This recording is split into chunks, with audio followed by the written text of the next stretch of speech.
बच्चों, मैं आज कक्षा 10 में विषय गुजराती पाठ 18 लघु काव्य ये पढ़ाने के लिए जा रही हूँ। लघु काव्य मतलब छोटा काव्य। तो ये छोटा काव्य में मैंने दोहा, मुक्तक और मुक्तक ये दोनों पढ़ा दिया है। अभी मैं हाइकू पढ़ाने के लिए जा रही हूँ। तो हाइकू जो लिखा है उसका नाम है फिलिप क्लार्क। लेखक का नाम क्या है? लघु काव्य का लेखक का नाम हाइकू का फिलिप क्लार्क है। उसका जन्म 23/12/1940 में हुआ था। उसका जन्म कब हुआ था? 23/12/1940 में। ફિલિપ સ્ટાનિસા ક્લાર્કનો જન્મ આણંદ જિલ્લાના સામરખામાં થયો હતો। फिलिप स्टानिसा क्लार्क का जन्म आनंद जिले के सामरखा में हुआ था। शुरुआत में शिक्षक, त्यारबाद सरकारी अधिकारी तरीके सेवा आपी। शुरुआत में उसने शिक्षक और बाद में सरकारी अधिकारी के तरीके से सेवा दी है। तहकी रह्यु गगन, सूरज थी गाजे वन ते पहला तेमना काव्य संग्रह है। उसका काव्य संग्रह कौन कौन सा है? तहकी रह्यु गगन, सूरज थी गाजे वन ते पहला उसका काव्य संग्रह है। बारी तेमनो लघु कथा संग्रह है। बारी उसका लघु कथा संग्रह है। રીમઝીમ રમતા રમતા રાત પડી સવારના તડકામાં તેમના બાળ સાહિત્ય। રીમઝીમ रमता रमता रात पड़ी और सवारना तड़का वो उसका बाल साहित्य का संग्रह है। मॉर्निंग वॉक तेमनो हास्य व्यंगनो पुस्तक है। मॉर्निंग वॉक उसका हास्य रस से भरपूर पुस्तक है।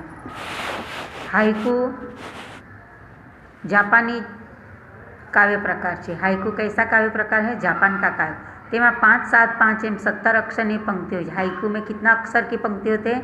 पहले पंक्ति में 5 अक्षर, दूसरे पंक्ति में 7 अक्षर और तीसरे पंक्ति में 5 अक्षर। ऐसा 7 अक्षर का 70 अक्षर की तीन पंक्ति होती है। चमकारा जेम तेमा एक चमकारानी जेम तेमा चित्र खड़ थतो। एक चमकारा की तरह इसमें चित्र खड़ा होता है।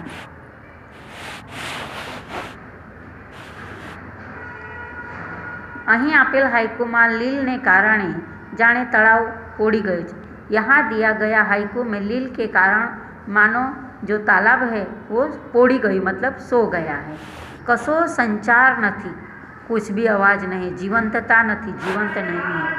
परंतु एक पक्षी आवीने चाँच बोले छे, लेकिन एक पक्षी आकर वो तालाब में चाँच भिगोता है अने तलाव जाने जागी उठे छे और मानो तालाब जाग उठता है। जाने तेमा संजीवता आवी जाए छे, मानो इसमें संजीवता आ जाती है। आम तो आ प्राकृतिक घटना है, वैसे तो वह प्राकृतिक घटना है, परंतु अस्तित्व केम जागी उठे, लेकिन उसका अस्तित्व कैसे जाग उठता है तेनु आ मधुर चित्र है। उसका ये मधुर चित्र है। तो यहाँ हाइकू देखो, लील ओढ़ी ने पोड़ियो तड़ाव जाग्यू पंखीनी चाँचो। यहाँ कवि कहते हैं कि जो तालाब है तो तालाब में पानी ऐसा लगता है, देखते हैं तो ठहर गया है, ठहर जाए, नहीं हवा में लहराता है कि नहीं कुछ होता है। पानी ऐसा मानो कि वो निर्जीव रूप से वहाँ रहा है। लेकिन लील ओढ़ी ने पोड़ियो तड़, लील उसके तालाब में जो एक ऐसा वनस्पति आता है लील, वो पूरा पानी पे छा जाती है और थोड़ा ही पानी दिखता है। तो यहाँ किनारे पे लील ओढ़ी ने पोड़ियो तड़, लील ओढ़ के सोया हुआ तालाब है, जागियो पंखी नहीं चाचे। एक पक्षी आता है पानी पीने के लिए, वो पानी में चाँच डूबोता है और उसके चाँच डूबोने के कारण पानी हिलता है और पूरा तालाब का पानी हिलने लगता है। इसके लिए जाग जाता है, तालाब जाग जाता है, ऐसा कहा गया है। बराबर। तो लील ओढ़ी ने पोड़ियो तड़ाव जाग्यू पंखी नहीं चाचे। लील ओढ़ के सोया हुआ तालाब जागा, पंखी चाँच डूबोने से वो जाग जाता है। यहाँ थोड़ा शब्दों में ज़्यादा कहा गया है, उसको क्या कहते हैं? हाइकू कहते हैं। अब दूसरा हाइकू है, वो लिखा है धीरूभाई परीख। उसका जन्म 31/8/1933 है। धीरूभाई ईश्वरलाल परीखનો જન્મ વિરમગામમાં થયો હતો। धीरूभाई ईश्वरलाल परीख का जन्म विरमगाम में हुआ था। गुजरात यूनिवर्सिटी में गुजराती विभाग में अध्यक्ष तरीके सेवा आपी तेओ निवृत्त थया छे। गुजरात यूनिवर्सिटी में गुजराती विभाग में का अध्यक्ष के रूप में उसने सेवा दी। वो निवृत्त हो गए, रिटायर हो गए। कंटकनी खुशबू तेमनी वार्ता संग्रह है। कंटक की खुशबू उसकी कहानी संग्रह। उघाड़ तेमनो काव्य संग्रह है। उघाड़ उसका काव्य संग्रह है। अंग 25 में छप्पा शैलीना 25 कटाक्ष काव्य से। अंग 25 में छप्पा के रूप में 25 कटाक्ष कहा गया काव्य के रूप में। आज्ञा एमनो हाइकू संग्रह है। आज्ञा उसका हाइकू संग्रह है। रास युग में प्रकृति निरूपण एमनो शोध प्रबंध है। रास युग में प्रकृति निरूपण उसका शोध प्रबंध है। देश विदेशना कविओ विशेनो परिचय आपतु पुस्तक पण तेमणे आपी छे। देश विदेश का कवियों के बारे में परिचय देते हुए पुस्तक भी उसने लिखा है।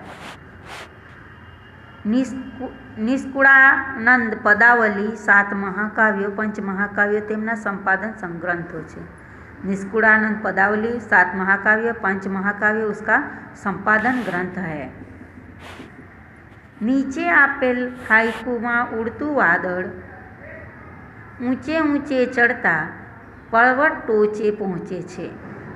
नीचे दिए गए हाइकू में उड़ता हुआ बादल ऊंचे ऊंचे जा रहा है और पर्वत के टोच पे पहुँचता है ने वेराई जाए छे और बिखर जाता है। भार वगरनु थई जाए छे। भार बिना का हो जाता है, वजन बिना का हो जाता है। आपणे जेटला ऊंचे जाइए एटला हळवा थता जवानुं। हम जितने भी ऊंचे जाते हैं इतने वो हमारा जो वजन होता है वो हल्का फुल्का होता जाता है। हळवाशना आनंदનું आ चित्र स्मरण में रही जाए तेवुं छे। हळवाश का आनंद का ये चित्र ये यादगिरी रूप में स्मरण में रह जाता है, ऐसा होता है। हाइकू पर्वत टोचे पहुँच्યું वादळ स्वयं गયું वेराय। हाइकू में क्या लिखा है कवि ने कि पर्वत के टोच पे, पर्वत के ऊपर जो पानी भरा हुआ बादल होता है वो ऊंचे ऊंचे उड़ता है। जैसा वो बाष्प होती है, बाष्प समुद्र की बाष्प गर्मी के कारण बाष्प उत्पन्न होती है। ये बाष्प कहाँ जाती है? आकाश में ऊंचे ऊंचे जाती है और ऊंचे जाकर वो पर्वत के पास पहुँचती है।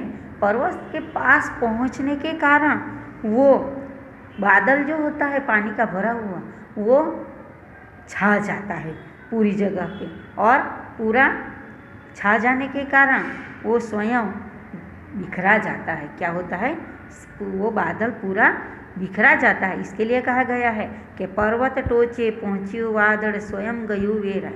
पर्वत जैसा बादल ऊंचे उड़ता है, ऊंचे ऊंचे जाकर वो पर्वत पे जाता है, पर्वत पे पहुँचते ही वो बादल खुद वो बिखर जाता है। इसके लिए बादल में रहा हुआ जो पानी होता है वो सभी जगह वो बिखर जाता है। इसके लिए मनुष्य भी अपने जीवन में जब अपना शिखर सर कर लेता है तब वो हल्का हो जाता है और पूरी जगह पे पूरे समाज में वो बिखर जाता है। तो बच्चों, ये लघु काव्य 1 दोहा, 2 मुक्तक और 2 हाइकू मैंने पढ़ा दिया है। उसको आपको बार बार देखकर समझना। अभी मैं आपको ये जो स्वाध्याय है वो स्वाध्याय दिखाती हूँ। तो पहले देखते हैं शब्द समझूती। भाई बांधव भाई सहोदर, शीतल ठंडू, घट घड़ो, फुलाऊं अभिमान करवो, मुक्त आज़ाद, स्वयं पोते खुद, आग अग्नि, असह्य पीड़ा। तळपदा शब्द देखते हैं। समंदर समुद्र, पोढ़वू सूई जवू, वेराई जाऊँ छूटू पड़ू, रूढ़िप्रयोग। अधूरो घड़ो छलकाय घणो, अपूर्ण ज्ञान होवा छतां ज्ञानीपणानुं गुमान दाखवવું। विरुद्धार्थी शब्द पूर्ण अपूर्ण, मुक्ति बंधन, फूलावू संकोचावू, छाई तड़को, શીતલ, ઉષ્ણ, પૂરો, અધૂરો. હવે શબ્દ સમૂહ માટે એક શબ્દ. બંધિયાર પાણીમાં થતી ચીકણી લીલી વનસ્પતિ એટલે લીલ. રિસાઈને અમુકની સાથે ન બોલવું તે અબોલા. હવે નીચેના પ્રશ્નો સાથે આપેલા વિકલ્પોમાંથી સાચો વિકલ્પ પસંદ કરી ખરાની નિશાની કરો. હવે આપણે જોઈએ કડવા લીમડાની છાઈ કેવી હોય છે? તુરી, શીતળ, ગરમ કે આકરી? તો જવાબ શું આવશે? કડવા લીમડાની છાઈ કેવી હોય છે? તો જવાબ બી આવશે, શીતળ. કેવો માણસ કદી ફૂલાતો નથી? દંભી, નિરાશ, પૂર્ણતાવાળો કે દુઃખી? તો કેવો માણસ કદી ફૂલાતો નથી? તો જવાબ આવશે સી, પૂર્ણતાવાળો માણસ કદી ફૂલાતો નથી. હવે જિંદગીની આગને નીચેના પ્રશ્નોના એક એક વાક્યમાં ઉત્તર લખો. જિંદગીની આગને શેમાં ફેરવી નાખવા કવિ વાત કરે છે? તો જિંદગીની આગને ભાગમાં ફેરવી નાખવાની કવિ વાત કરી છે. પંખીએ માણસ સામે જોયા પછી શું કર્યું? શા માટે?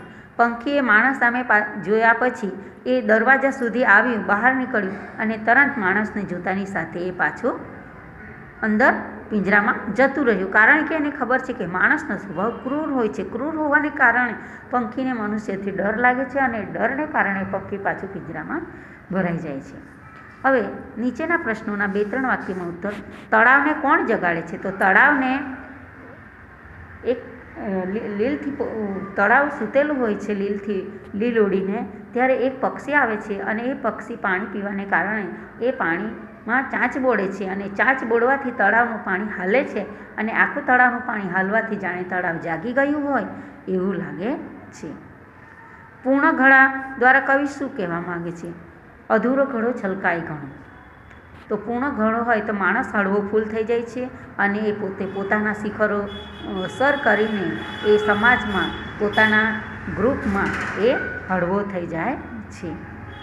કવિ મૃત્યુ સાથે કેવો સંઘર્ષ કરવા માગે છે?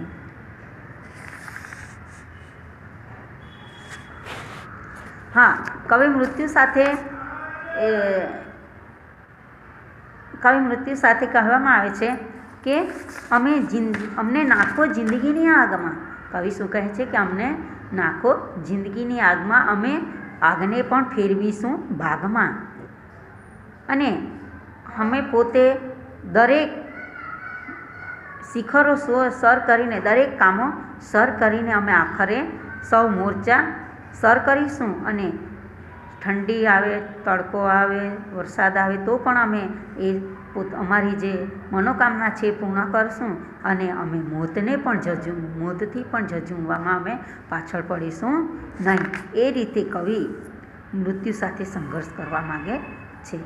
હવે નીચેના પ્રશ્નોના સવિસ્તાર ઉત્તર લખો. બાળકો, એ વાદળ ટોચે પહોંચી વિચરાઈ ગઈ પંક્તિમાં વ્યક્ત થતો સંદેશ અને પંખી પિંજરામાં ભરાઈ ગયોમાં વ્યક્ત થતી વેદના, એ તમારે આ હાઈકુ, મુક્તક વગેરે વાંચીને તમારે એ સવાલ લખવા.